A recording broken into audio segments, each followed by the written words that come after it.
আজকে হবে ফুলকপির রসা, পনির দিয়ে ফুলকপির রসা। ফুলকপিটাকে আমি ফুলকপি আর আলু একটু ভাপিয়ে নিয়েছি, আর পনিরটাকে লবণ হলুদ মাখিয়ে রেখেছি। আর মশলাতে আছে হলো টমেটো, নিরামিষ তো, টমেটো, জিরার গুঁড়া, ধনিয়ার গুঁড়া, লঙ্কার গুঁড়া, হলুদ, লবণ। আর আমরা একটু মিষ্টি মিষ্টি খেতে ভালোবাসি দেখে মিষ্টি সব দিয়ে পেস্ট করে এক জায়গায় রেখে দিয়েছি। একদম সিম্পল বানাবো। এখন জাস্ট আমি এখন করব হলো পনিরগুলো একটু হালকা ভেজে নেব।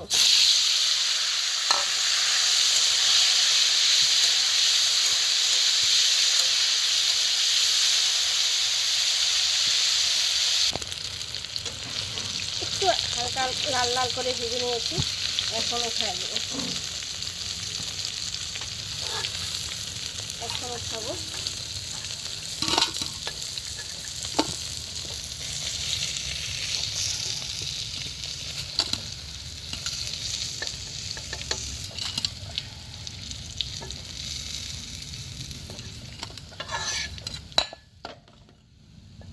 এখন এটাতে একটু আলুগুলো দিয়ে দেবো আগে।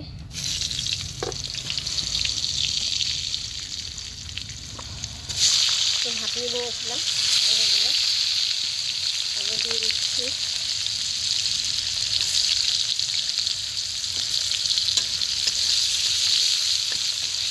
ভাপানোর সময় তো আলুতে লবণ দিই, একটু সেটা লবণ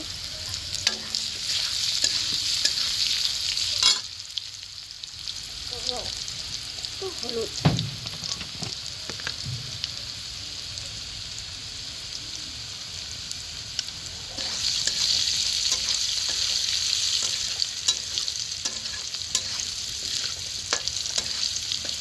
আমি এইটার সাথে একবারে ফুলকপিগুলো দিয়ে দিচ্ছি,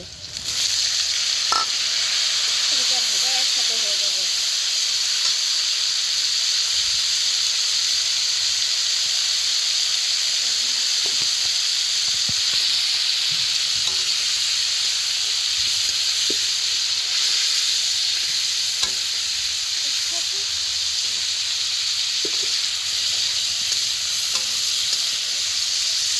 একটু হালকা লাল লাল হলে,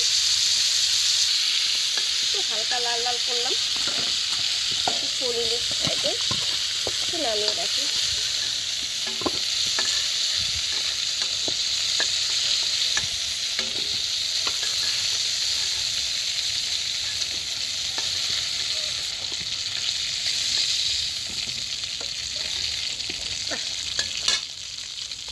আর ফোড়নে দিচ্ছি হলো লং, এলাইচি আর দারচিনি। এটা হতে হতে ওই তেলেই তারপর দিচ্ছি হলো সাদা জিরা, তারপর দিচ্ছি হলো তেজপাতা।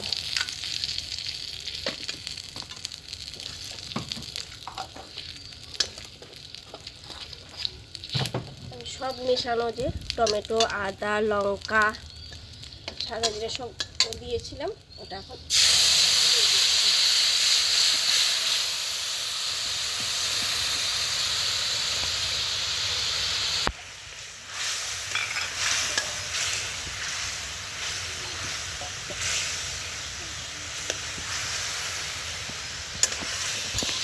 একটু কষাবো।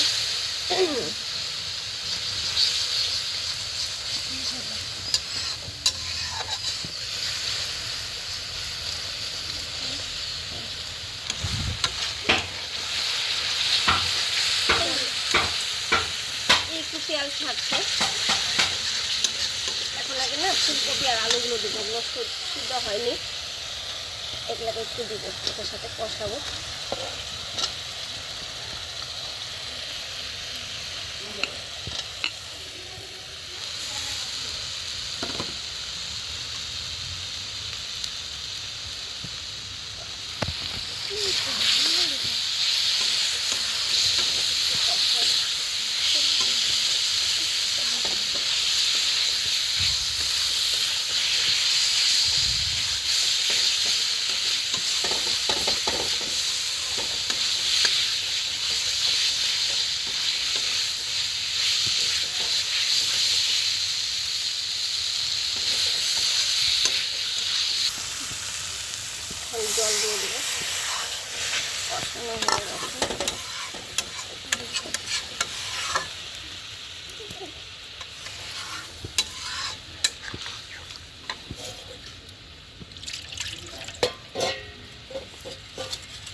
একটু ঝোল ঝোল রাখবো আজকে, কারণ কি আজকে আমি ডাল বানাইনি, আমার ছেলে মেয়ে খেতে পারবে না।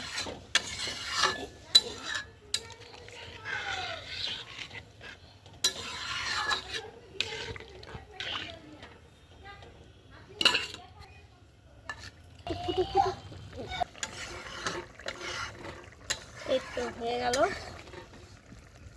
সিম্পল পনিরের রসা, ফুলকপি পনিরের রসা। একটু আমি ঝোল ঝোল রেখেছি, আপনারা চাইলে একটু জলটা কম দেবেন। এখন দেবো এটাতে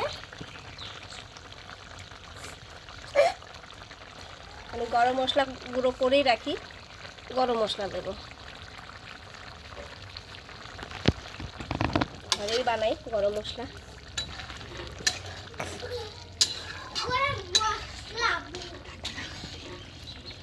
আর এখানে একটু আছে ঘি দেই, নিরামিষ না, ফুলকপি আছে বলে একটু ঘি দিচ্ছি।